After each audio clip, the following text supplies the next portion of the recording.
Si vous observez les gens autour de vous, vous allez vous rendre compte que chacun cherche à être heureux et personne ne ménage sa peine dans sa quête du bonheur. Il y a une étude qui a été faite et on a proposé aux personnes de choisir entre une vie qui est agréable mais vide de sens et une vie qui est difficile mais pleine de sens, riche de sens. Et figurez-vous que la majorité des personnes choisissent la vie qui est pleine de sens même si elle est difficile. Enfin, pour être plus précis, pour une courte période, les personnes choisissent la vie qui est vide de sens mais agréable. Mais pour une plus longue période, ils vont choisir la vie qui est riche de sens même si elle est difficile.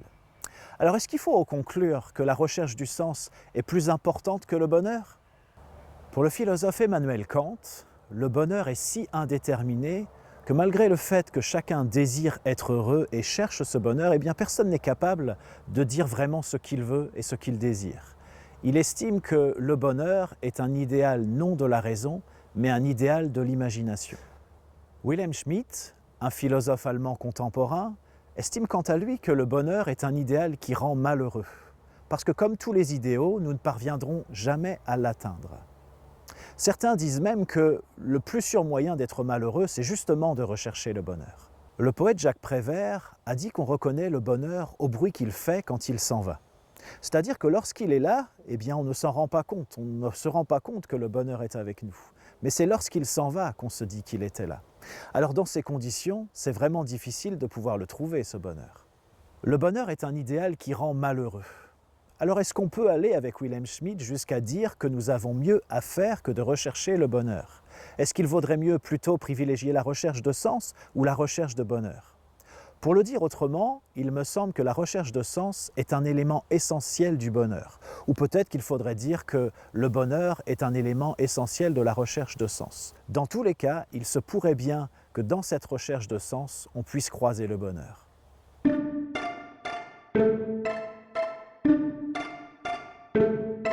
Peut-être avez-vous remarqué que c'est lorsque nous sommes malheureux que nous nous posons le plus de questions. C'est un peu comme si les réponses que nous pourrions trouver allaient nous permettre de conjurer le sort, allaient écarter le malheur, et enfin on pourrait renouer avec le bonheur. C'est un peu comme si le bonheur dépendait du sens. Viktor Frankl, l'inventeur de la logothérapie, qui est en lien avec le développement de la philosophie existentielle, a déclaré que la motivation humaine fondamentale, c'est de trouver un sens à l'existence. C'est la perte de sens ou l'absence de sens qui est à l'origine de la souffrance humaine fondamentale. Malheureusement, la quête de sens est aujourd'hui une entreprise bien difficile. Si dans les sociétés traditionnelles, il y avait des cadres structurants qui nous aidaient à prendre nos décisions, voire qui décidaient à notre place, dans les sociétés contemporaines, cela a disparu et chacun est renvoyé à lui-même pour prendre ses propres décisions. En plus de cela, nous vivons dans une société de consommation. Et cette consommation effrénée, elle génère un sentiment de vide en nous. D'ailleurs, ce sentiment de vide, par ricochet, il nous donne une appétence plus particulière pour la question du sens.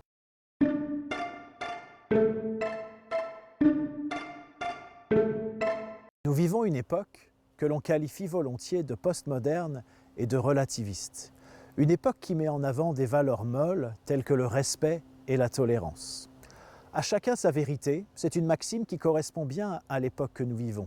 Chacun pense par lui-même et chacun pense que ce qu'il dit, ce qu'il fait est bon. Nous jouissons aujourd'hui d'une liberté sans précédent et sans doute qu'il faut s'en réjouir. Mais pour certains, cette liberté est un fardeau bien lourd à porter. Le fait de devoir se déterminer par soi-même et d'assumer seul la responsabilité de ses actes est une entreprise difficile. Et il faut dire également que les médias nous fournissent généreusement un prêt-à-penser dans lequel il est facile aussi de sombrer.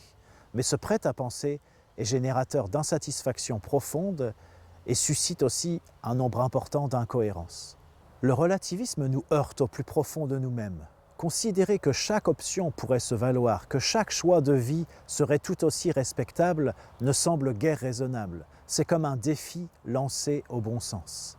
Il y a en nous une soif de vérité, un désir de connaître, un désir de comprendre.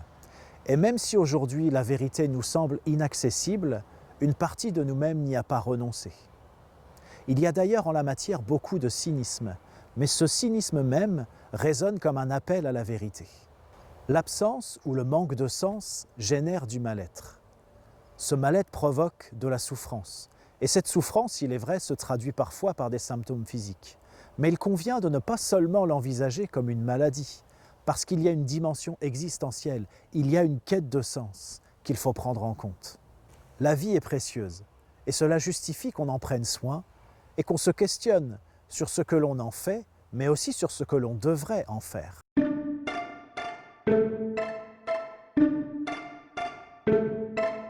Que ce soit au travers des formations, des conférences ou des ateliers philo, ou que ce soit par le moyen des consultations philosophiques ou des propositions d'accompagnement de structure, la démarche de Postmode est tout entière tournée vers la question du sens. Comment puis-je mieux comprendre le sens du monde dans lequel je vis? Quel est le sens de l'existence? Quel est le sens de mon existence? Et est-ce que moi aussi je peux être un pourvoyeur de sens? C'est à toutes ces questions, et bien d'autres encore, que modestement Postmode se propose d'apporter une contribution. Vous accompagner dans ce périple ô combien périlleux, mais tellement enthousiasmant, de la recherche du sens. Chacun veut et doit pouvoir être acteur de sa vie. L'accompagnement proposé par Postmode devrait vous y aider en vous permettant notamment de développer vos capacités d'analyse et votre posture réflexive. Le moment est venu de prendre votre envol.